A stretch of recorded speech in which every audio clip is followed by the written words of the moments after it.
mianatra eo tongotrao.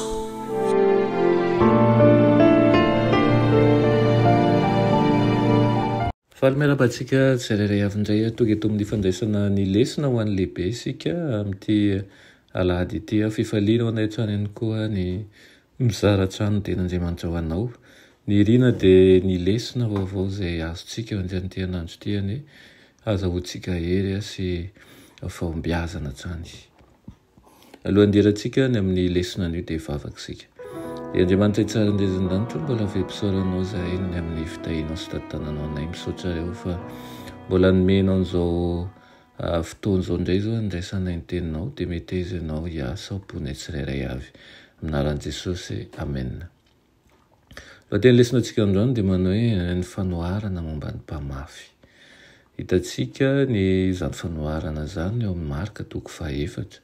Matetika ny olona no mandingana avy hatrany any amin'ny fanazavan'i Jesosy ny fanoharana rehefa mamaky an'ireo fanoharana nataony eo amin'ny filazantsara. Tsy izany raha teo ve moa no tanjon'ireny tantara ireny dia ny hampianatra fahamarinana ara-panahy ho an'ny fiainana kristianina.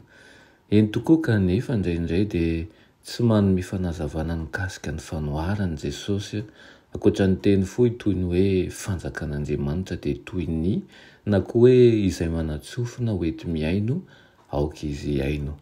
Araka izany tsara ny mamaky miandalana sy mandalina ny tantara mba ahitana ny fizotry ny fitantarana sy ny tiana hatongavana. Azahoana hevitra samihafa ny fandalinana an'ilay fanoharana mikasika ny mpamafy.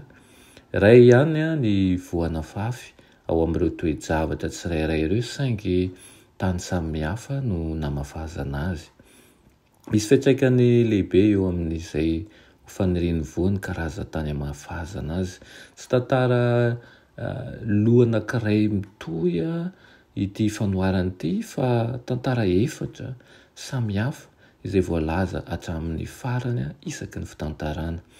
Mampihitatra ny halavan'ny tantara anankiray manontolo ny tantara tsirairay mifanesy.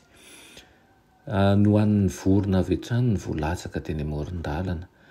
Hitantsika izany rehefa milaza izy manao hoe aranina mafy izy, ny sasany dia voafafy teny amoron-dalana dia avy ny vorona ka nandany izany.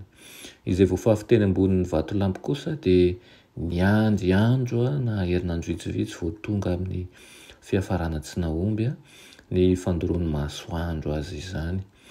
Niandry fotoana naharitsaritra ny voafafy teo amin'ny tsilo vao tonga amin'ny fiafarana tsy nahazoam-bokatra.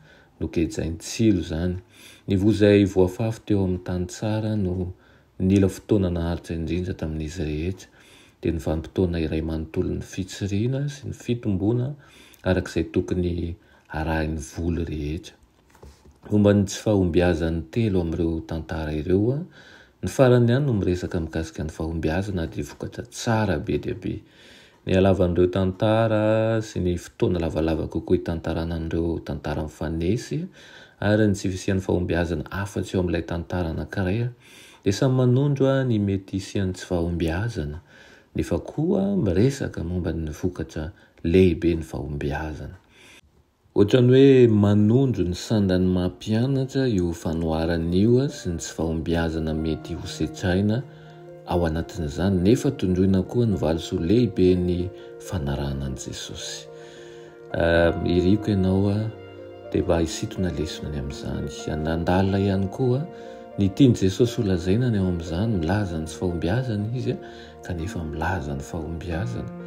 Dia mba reny voa fafy ao amintsika reny dia mba hitsimoka ary hamoa avo roa eny, avy telo eny eo amin'ny fiainantsika tsirairay avy. Amen.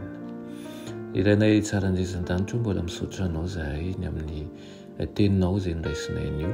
Dia mangataka aminao izahay mba hanome ny fanahinao masina ianao aminay, hanitona anay sy hanasanay handalina mandrakariva ny teninao.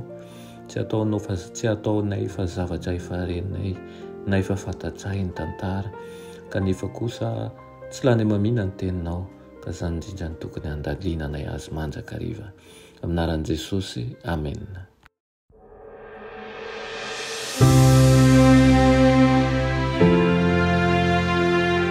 mianatra eo a-tongotry Jesosy isan'andro.